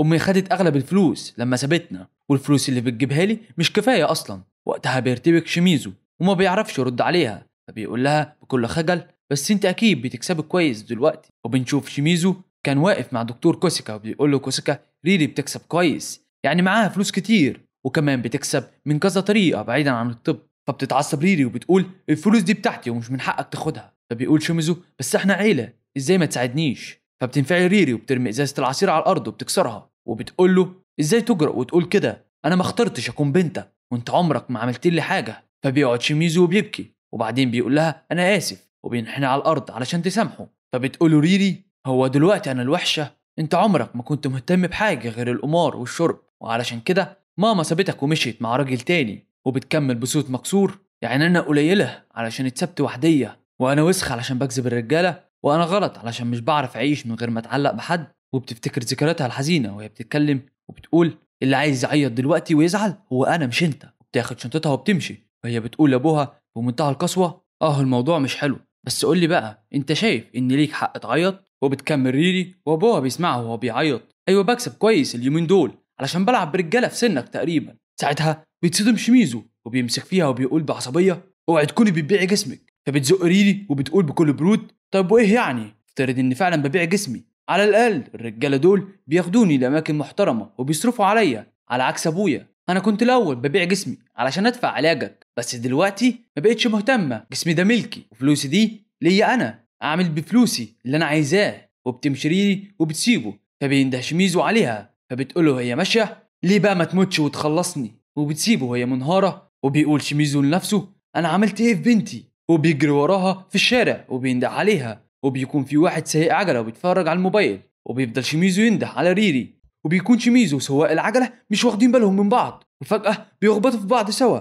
وبيقع شيميزو على الارض وبيخاف صاحب العجله من اللي حصل وبيكون في راجل ومراته شايفينه من وراه وبيهرب صاحب العجله بسرعه والراجل اللي بيشوفه بيقول مش ده باكو، ده بيهرب بسرعة بعد ما خبط الراجل، وبيكون شيميزو مرمي على الأرض وبيتألم. وبيروح الراجل ومراته يطمنوا عليه وبيقولوا له أنت كويس؟ وبتحس ريري بدوشة وراها، فبتقف علشان تشوف إيه اللي بيحصل، وبتلاقي إن سيارة الإسعاف جت وخدت أبوها، وبتجري ورا أبوها بسرعة علشان تلحقه، وبتقول لنفسها لو ما عملتش حاجة أبوها هيموت. لكن فجأة بتقف وبتقول لنفسها أنا لازم أسيبه، هو يستاهل. وقتها بتفتكر ذكرياتها الحلوة معاه لما اتخرجت وأبوها كان بيحتفل بيها وبياخد لها صورة التخرج، وساعتها كان بيقول لها أبوها مبروك يا ريري بقيتي ممرضة، أنا ما عرفتش أكون مفيد لحد لكن أنتي تقدري تكوني أحسن مني بكتير. وبتقف ريري وبتبص على باباها وبتكون متلخبطة ومش عارفة تعمل إيه، لكن في النهاية بتقرر تساعده وبتجري بسرعة ناحية عربية الإسعاف، وبتقول لنفسها مهما حصل ده أبويا. لكن ممرض الإسعاف بيقول لريري أبوكي خبطته عربية ومفيش إصابات باينة من بره. وبتشوف ريري أبوها بيتألم، فبتقول للممرض اتصل بسرعة بمستشفى سيو، ده المكان اللي بشتغل فيه. وبتفكر ريري في سبب إصابة أبوها وبتقول هو ممكن يكون الاصطدام أثر على تمدد الأوعية في دماغه. وبيبدأ ممرضين الإسعاف يحاولوا يتصلوا مع مستشفى سيو، بس فجأة بيقول ممرض الإسعاف لريري هم رفضوا. فبتقول ريري إزاي أنا مش مصدقة. فبيقول لها ممرض الإسعاف في المستشفى قالوا إنه عنده إصابات خفيفة ومفيش سرير فاضي للحالات اللي زيه ولازم ندور على مستشفى تانية. وبيتصل دكتور إيزاو بريري وبتكون مستغربة إنه بيرن عليها في الوقت ده، ولما بيرد عليها بيكلمها بمنتهى البرود وبيقول لها أهلا ريري، أنا سمعت إن والدك حصلت له حادثة بس أنا في الأجازة النهاردة. فبتستغرب ريري وبتسأله عرفت إزاي اللي حصل لبابا، وبتفكر وبتقول له هو أنت اللي رفضت دخول سيارة الإسعاف؟ فما بيهتمش دكتور إيزاو. فبتقول له ريري دكتور أرجوك بابا كان في حادثة بسيطة بس احتمال الأوعية اللي في مخه تنفجر ولو انفجرت هيموت. فبيرد عليها ببرود ده مجرد حادثة عجلة، وما سمعتش قبل كده إن حد بيحصل له تمزق في الأوعية الدموية في المخ بسبب خبطة زي دي. وبعدين مع الفواتير اللي ما دفعتش مش فارق معايا، مريض مش هيقدر يدفع حتى لو حالته نادرة، بس طبعا لو تقدري تدفعي من اللي كسبتيه من جسمك الموضوع هيبقى مختلف. فبتتعصب ريري وبتقوله أنا عرفت رجالة كتير لكنك أنت الوحيد اللي عطيته جسمي وأنت عارف كده كويس. ورجالة الإسعاف بيكونوا مستغربين من كلامها، وبيرد عليها دكتور أوزاو يبقى لازم أعلمك درس بطريقتي، أكيد قابلت رجالة كتير ودي تعتبر خبرة عملية ليكي علشان تعرفي تكسبي بعدين. اسمعيني كويس هبسطها لك يا غبية علشان تفهمي. فواتير علاج أبوكي لسه ما دفعتش وده يخليه غير مؤهل يبقى مريض عندنا، والبنات اللي ملهاش فايدة زيك مش مناسبين يكونوا بنات أصلا. هو ده كل الموضوع. وخلينا اديك نصيحة أخيرة، خدي والدك في رحلة أخيرة بالعربية الإسعاف وصدقيني قريب جدا هيكون فات الأوان علشان تنقذيه، وساعتها هتكوني حرة من أبوكي اللي عامل زي الحمل التقيل عليكي، وهتبقى حرة كمان من شغلك الشمال، مش ده اللي انت كنت عايزاه من جواكي؟ وبيقفل في وشها السكة. وبتكون ريري مصدومة وبتسأل نفسها يعني كده بتخلص الحكاية خلاص؟ معقولة كان بيلعب بيا ده كله وبعدها بيرميني كأني ولا حاجة، كأني لعبة في إيده؟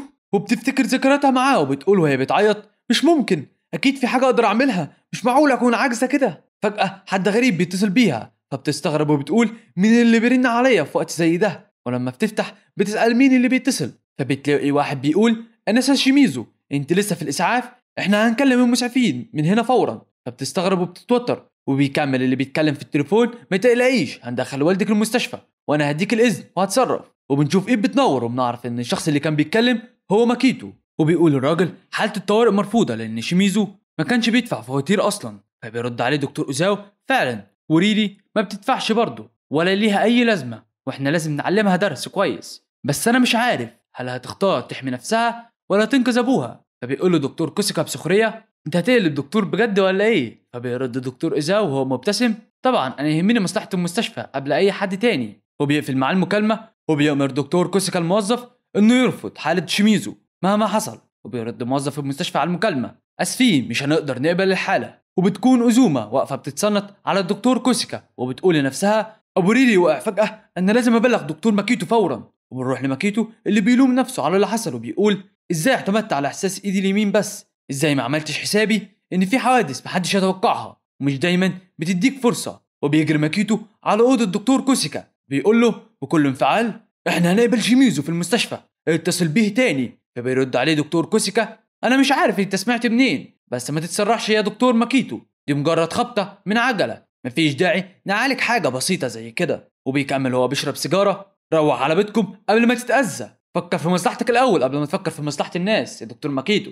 وانا مش عارف يعني ازاي مستشفى ودكتور وبيشرب سجاير. فبيرد عليه ماكيتو: انا قلت ان المستشفى هتقبله، فاتصل تاني واسحب كلامك دلوقتي. فبيتعصب دكتور كوسيكا وبيقول لماكيتو: انت بقيت مزعج قوي وجبت اخرك معايا. ولكن قبل ما بيكمل كلامه بتيجي واحده بتاخد منه السيجاره وبتمسكه وبتلوي دراعه، وبنكتشف ان الحد ده تبقى أزومة وبتقول: اخيرا جت لي الفرصه، قلت لك كم مره يا دكتور كوسيكا ان التدخين ممنوع في المستشفى، المره الجايه هعاقبك على الموضوع ده. فبيرد عليها دكتور كوسيكا: سيبيني يا بنت انتي. وبيقول ماكيتو للموظف: انا هتصل بالسيد شيميزو واطلب سياره اسعاف فورا وادي لهم الاذن بالدخول. وبيقول راجل الاسعاف: احنا دلوقتي جات لنا مكالمه بقبول الحاله اللي معانا. فبتتفاجئ ريري وبتقول: معقوله قبلوه بالسرعه دي؟ وبتشكر ماكيتو في سرها وهي بتعيط. وبيقول ماكيتو لأزومة: الاسعاف هتوصل قريب، شكرا بجد يا انسه أزومة. فبترد عليه أزومة بكل ثقه: مفيش داعي للشكر. فبيقول لها ماكيتو وهو معجب بيها: انسه أزومة انت قويه فعلا. وبيقول دكتور كوسيكا لماكيتو: مهما حاولت اوقات مفيش فايده، حتى لو العلاج حصل فورا نسبه الشفاء من نزيف في المخ اقل من 30%، وده مستحيل تعمله وتقدر تنقذ المريض. وبتيجي ممرضه بتقول: سياره الاسعاف وصلت. وبنشوف شيميزو وهو داخل المستشفى على سرير ومغمى عليه، وريري واقفه من بعيد وبتبص على ابوها وهي حزينه. فبيقول لها ماكيتو: انا هنقذ والدك مهما حصل. فبترد عليه ريري وهي حزينه: الدكتور أزومة لسه مكلمني وقال لي مش ده اللي انت كنت عايزاه، ان ابوك يموت؟ وانا فعلا فكرت كده في لحظه وقلت لنفسي يمكن لو ما قدروش ينقذوه هكون حره ومش هبقى شايله هم مسؤوليه واقدر ارتاح اخيرا. انا فعلا كنت تعبانه من اني دايما كنت لازم اضحي علشان غيري، وما فكرتش في ابويا انه عنده نزيف في المخ. يعني حتى لو العمليه نجحت احتمال كبير يطلع مشلول، ولو ما حصليش حاجه هيفضل يبص لي بنظره قرف كاني واحده مش كويسه ومش محترمه. فبيقول لها باكيتو: بس برغم كل ده انا قررت اني انقذه. فبتستغرب ريري من رد فعل ماكيتو. فبيقول لها ماكيتو: انا مش عارف ظروفك يا انسه ريري، بس اسمحي لي اقول لك حاجه، انا عمري ما اتردد اني انقذ حياه حد، لان الدكتور وظيفته ينقذ حياه الناس مش يحدد مين يستاهل يعيش ومين لا. فعلشان كده انا لازم احافظ على حياتك وحياه ابوكي. فبتضحك ريري وبتقول له: انت بتتكلم كانك دكتور مخضرم وانت لسه دكتور مقيم، ارجوك انقذ ابويا. فبيقول لها ماكيتو: حتى لو ما طلبتيش مني ده شغلي ولازم اعمله. وبعدها بيتناقش ماكيتو مع أزومة وكوبو بخصوص والد ريري. وفجأة بتدخل ممرضة وبتقول: دكتور ماكيتو، بالنسبة للجراحين المخ والأعصاب مفيش ولا واحد فاضي دلوقتي. فبيقول ماكيتو لنفسه: أكيد أزومة لعب لعبته تاني وسحب الناس دي كلها، أنا كده فهمت كل حاجة والصورة وضحت قدامي. فبيفكر ماكيتو في الموضوع، في النهاية بيحدد يعمل إيه، وبيقول للمساعدين اللي معاه: إحنا هنعمل عملية استئصال. فالناس اللي حواليه بيتفاجئوا وبيقولوا: استئصال؟ أنت متأكد؟ وبتقول كوبو: مفيش حتى اخصائي معانا دلوقتي، ليه ما تعملوش عمليه تثبيت اسهل وما فيهاش فتح جمجمه؟ فبيقول لهم ماكيتو: لو مشينا على تقارير وحجم ومكان تمدد الاوعيه الاستئصال هو احسن حل حتى لو اخطر واصعب. فبتقول أزومة لنفسها: ماكيتو مش بيفكر في اللي هيحصل دلوقتي بس، ده بيفكر كمان في المستقبل وفي حاله المريض بعد العمليه. ده بس مش بيفكر ازاي ينقذ حياته، لا ده بيفكر ازاي هيعيش وهيكمل باقي حياته. هو ده فعلا الدكتور الناجح والشاطر. وبيكمل ماكيتو: لو عندنا مهارة الاستئصال هو الاختيار الأضمن. فبتقول كوبو لنفسها بسخرية: مهارة إيه؟ دي حاجة مش سهلة خالص. هو بيهزر؟ حتى الدكاترة الكبار بيترددوا يعملوا حاجة مش تخصصهم. اللي قدامنا دلوقتي مش أي عضو في الجسم، ده ما فيهوش هزار، ده الدماغ. وبصراحة متحمس أشوف ماكيتو هيعمل إيه المرة دي وهيفاجئنا بإيه. وبتقول كوبو للممرضين: يلا نبدأ التحضيرات علشان نفتح الجمجمة. وبيفتكر ماكيتو في حياته اللي فاتت لما وقع على الأرض وحصل له كسر في الجمجمة. فبيقول فريق التمريض وهم متوترين: العملية دي هتكون أول مرة نشوف عقل مريض بعينينا قدامنا، وبنشوف شيميزو وهو في حالة خطيرة. وللأسف تكون هنا وصلنا لنهاية الحلقة. الحمد لله احنا خلصناها بجد عشان خدت وقت كبير جدا. اتمنى طبعا الحلقة تكون عجبتكم، وطبعا لازم تقولوا لي رأيكم في الحلقة لأنه رأيكم يهمني جدا. وبجد بجد بشكركم على الدعم الرهيب اللي انتوا بتدعموه الفيديوهات، يعني مش مصدق خالص بصراحة، خالص الدعم ده كله. ولو يعني وصلت الفيديو ل 10000 مشاهدة و1500 لايك، وانا عارف ان انتوا قدها وتقدروا توصلوني، بكره هينزل فيديو. ولو برضو ما وصلتنيش يعني ما وصلتوش للرقم ده، انا برضو هنزل لكم بكره فيديو، لانه بجد دعمكم كبير ليا وتعليقاتكم بتشجعني جدا جدا. فما تنساش اللايك والكومنت، اصلا مش محتاج اقول ان انتوا كده تدعموني. وكلمه ستيرة تبقى ريلي، عشان بصراحه انا شايفها ان هي يعني اتغيرت وبقت محترمة في الآخر، وبرضه هي مرت بظروف صعبة وحياة صعبة، بالرغم من ده كله هي ما استسلمتش وهتتغير يعني. فعشان كده شايفها هي بصراحة هي أحسن شخصية في الحلقة دي. وبرضه اكتبوا لي في التعليقات هي أحسن شخصية عجبتكم في الحلقة دي وليه. أتمنى ما أكونش طولت عليكم، وأشوفكم في الحلقة الجاية. سلام.